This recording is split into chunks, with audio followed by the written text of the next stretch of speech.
안녕하세요. 30대 초반 여자입니다. 우선 저는 결혼 후 대학원과 회사 생활을 병행했었지만 현재는 사정이 있어 쉬고 있는 상태입니다. 저에게는 고등학교 때부터 친구인 A, B, C, D 4명의 친구가 있고 저를 포함해서 5명이 한 무리입니다. 그 중에 A는 26살에 일찍 결혼을 했고 그 다음으로 29살에 제가 식을 올렸습니다. 제가 결혼할 땐 친구 모두에게 축의금을 안 줬으면 한다고 말했었습니다. 그저 파티처럼 친구들을 초대해서 식사 대접할 날이 인생에 몇이나 있을까 싶었거든요. 저 하나 축하하겠다고 시간 내서 오는 거라 생각해서 고맙기도 했었고요.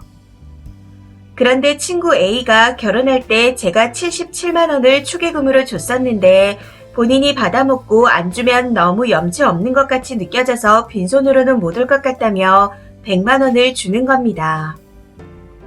축의를 했을 당시 사회초년생이었는데 77만 원이 얼마나 컸겠냐며 제가 했던 것보다 더 많이 준 거였었죠. 이후 B와 C는 둘이 합쳐 에어컨을 선물로 줬었고요. 저희가 식을 10월에 올리고 같은 시기에 신혼집에 입주를 했었기에 에어컨이 당장 급하지 않았었고 또 저희 언니가 해주겠다고 해서 집에 없었거든요. 친구들에게 에어컨을 받고 언니는 아이가 생기면 더 좋은 걸 해주겠다며 넘어갔었습니다. D한테서는 축의금이나 선물은 없었지만 거기에 대해서 불만도 전혀 없었고 그냥 아무 생각이 없었습니다. 제가 아무것도 하지 말라고 했었고 그 마음은 진심이었으니까요. 그리고 신혼여행에 가서 간단하게 친구들 선물을 사왔었는데 D의 것까지 똑같이 사왔습니다. 다만 A는 저에게 축의금을 더 많이 넣었기에 이후 식사를 한 번 더 사긴 했었죠. 그러다 작년 저희 부부에게 기다리던 아이가 찾아오게 되었고 언니한테서는 에어컨 대신 식기세척기를 선물로 받았습니다.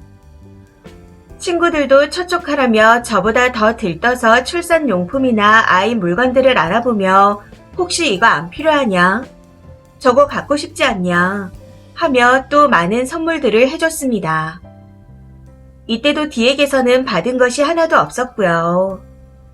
그렇다고 서운한 마음이 들었던 적은 단 한 번도 없었고 D가 축하를 해줄 때 고맙다 인사도 했었습니다. 그렇게 태어날 아기를 기다리며 행복한 시간을 보냈었는데 오토바이와 부딪히는 사고로 인해 유산을 하게 되었습니다. 그 뒤로 대학원은 휴학하고 회사는 잠깐 동안 휴직을 했다가 이후 남편과 가족들의 상의하에 아예 퇴직을 하고 현재까지 쉬고 있습니다. 마음이 쉬이 정리가 되질 않더라고요. 그런 와중에 지난달 D가 혼전 임신으로 결혼을 하게 됐습니다. 양가 모두의 반대가 심해서 다른 지원 없이 시작하게 되었고 코로나를 이유로 식은 올리지 않고 혼인신고만 한다고 하더군요.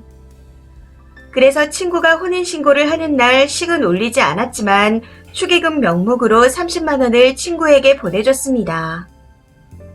일을 오래 쉬다 보니 여유가 크지 않았기에 마음만 표시해야겠다는 생각으로 보냈었죠. 그런데 그 이후부터 신혼생활은 좀 어떠냐? 임신 중인데 몸은 잘 챙기고 있냐? 하며 톡이나 전화로 연락을 해도 피하더라고요.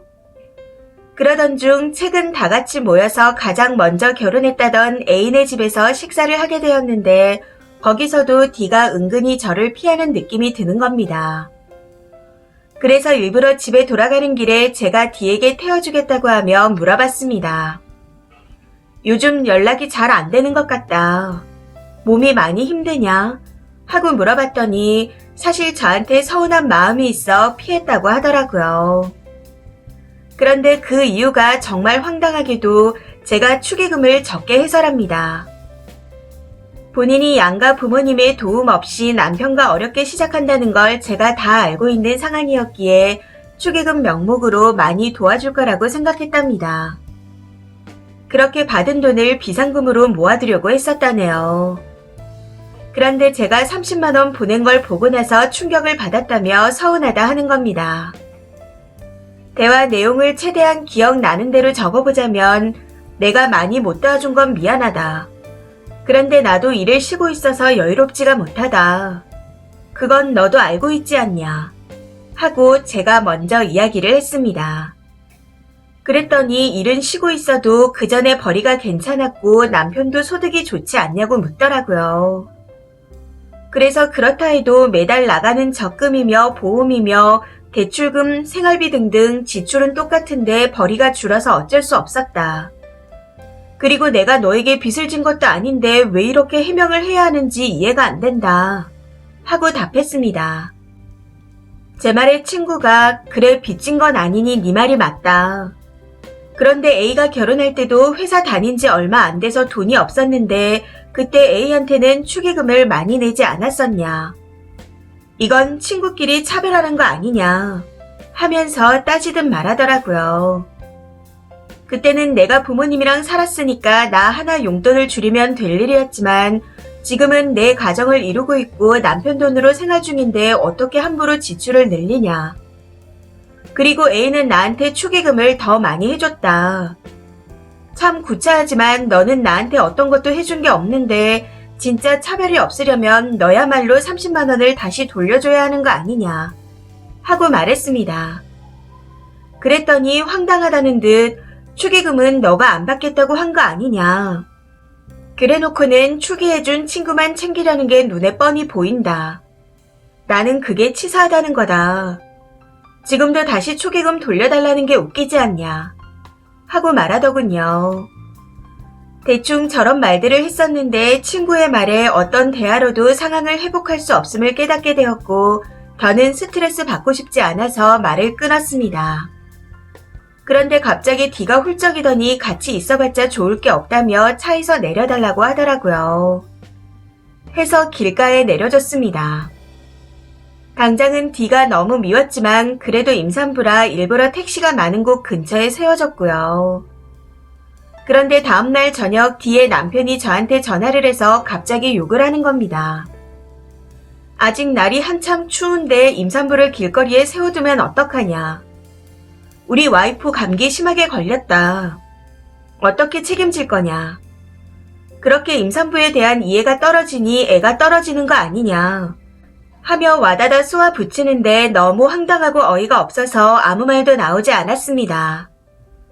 그때 옆에서 듣고 있던 저희 남편이 전화를 뺏어 들고 댁내 와이프가 그렇게 걱정되면 그쪽이 차로 태워갈 것이지 왜 우리 와이프를 기사노릇 시키려고 드냐. 그리고 남의 아이 유산한 아픈 얘기는 왜 당신의 저급한 입에 담는 거냐. 그쪽들처럼 동냥하는 부부는 살다 처음 본다. 축의금에 운전기사까지 진짜 가지가지 한다. 돈을 빌어먹고 싶으면 나가서 대리라도 띄어라. 하고 소리를 지르고는 전화를 끊어버렸습니다. 제가 축의금 얘기로 친구랑 다툼했던 걸 남편에게 다 얘기해줬었거든요. 그 이야기를 듣고 안 그래도 남편이 극혐이라고 했었습니다. 아무리 시작이 궁핍해도 그렇지 어떻게 그렇게 구질구질하게 친구를 몰아가냐고 하면서요. 그런데 그 남편까지 연락을 해서 헛소리하며 난리를 치니 남편도 화가 난 거였습니다. 아무튼 그 이후 30분 정도가 지나고 나서 다시 친구에게 전화가 왔었는데 남편이 바로 거절해버렸습니다. 이제 D와는 서서히 멀어지겠죠. 그 애한테 네가 차에서 내려달라고 하지 않았냐. 축의금 적게 했다고 받을 돈 받아야 하는 사람처럼 행동하는 게 옳은 거냐. 내 유산 얘기가 왜 몇 번 본 적 없는 니네 남편 입에서 나오냐. 하고 따지고 싶고 30만 원이 정말 아까워 받고 싶지만 그냥 스트레스 받고 싶지 않아 더는 D에게 연락을 안 할 것 같습니다. 그리고 이건 다른 친구들에게도 말해야겠죠. 이 글을 그대로 보여주면 되려나요? 정말 다들 오랜 친구라 아끼고 위하고 싶었는데 이렇게 사이가 틀어지니 답답한 동시에 화가 많이 나기도 해서 하소연하고자 글을 써봅니다. 댓글입니다. 첫 번째. D는 사람이 맞나요? 그 남편 또한 마찬가지고요. 그냥 짐승 같은 것들이 끼리끼리 만났네요. 30만 원도 마저 돌려받으시고 앞으로는 인간 같지도 않은 것들은 상종하지 마세요. 아니, 지는 추기를 안 했는데 30 받고 서운한 마음이 드는 게 사람인가요? 두 번째, 이상한 것들이 정말 많은 것 같아요. 축의금 안 받겠다고 해서 안 줬다는 게 저렇게도 당당하게 할 말인가? 왜 쓰니 탓을 하지? 그리고 쓰니 남편이 돈을 잘 벌든지 말든지 지 축의금이랑 무슨 상관이지? 그냥 다른 말 필요 없이 진짜 나쁜 년이네요. 세 번째, 배댓은 30만원 돌려받으라고 하지만 저는 버리는 셈 치는 게 나을 것 같아요. 말싸움도 대화가 통해야 하는 거잖아요. 30만원 돌려받겠다고 시간 쓰며 스트레스 받지 마시고 나머지 친구들한테 이 얘기 꼭 하시고 손절하세요. 부부가 쌍으로 덜 떨어졌네요. 거지 노릇까지는 그렇다 쳐도 할 말 못할 말 구분도 못하는 건 상종하면 안 됩니다. D가 평소 남편한테 글쓴이를 어떻게 말했는지 알 것 같네요. 힘내세요. 네 번째, 이게 실화라고요. 진짜 저런 사람이 존재해요. 완전 대박입니다. 님을 포함해서 A, B, C가 완전 호구였던 것 같아요. 저런 사람들은 호구 냄새는 기가 막히게 잘 맡아서 다른 사람 등을 잘 쳐먹더라고요. 30만원이 아깝긴 하지만 덕분에 돈 굳었다고 좋게 생각하세요. 애 태어나면 축하한다고 돈이나 선물 등 바라는 것도 많을 텐데 이제라도 거리두기 하는 거 정말 잘하시는 겁니다. 다섯 번째, 끼리끼리라고 어디서 저런 것들이 다 들러붙었대요. 돈은 없어도 염치는 있어야죠. 친구들한테 링크 꼭 보내시고 저딴 거랑은 연을 끊어요. 진짜 재수없네요. 여섯 번째, 진짜 세상에는 상식 이하의 사람들이 너무 많은 것 같습니다. 어떻게 저런 생각을 다 하죠? 진짜 소름 돋고 놀라워요.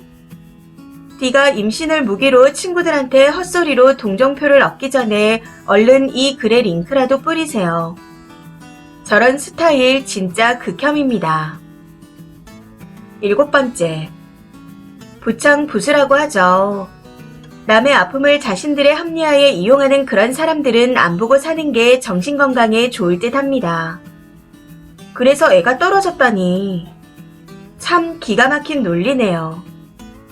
이 글 댓글들을 친구들에게 보내주세요. 그럼 자연스럽게 그 D라는 사랑기에 들어가고 보게 되겠죠. 거지 근성에 참 이기적인 게 부부가 똑같은 것 같습니다. 이 사연은 여기까지입니다. 시청해주셔서 감사합니다.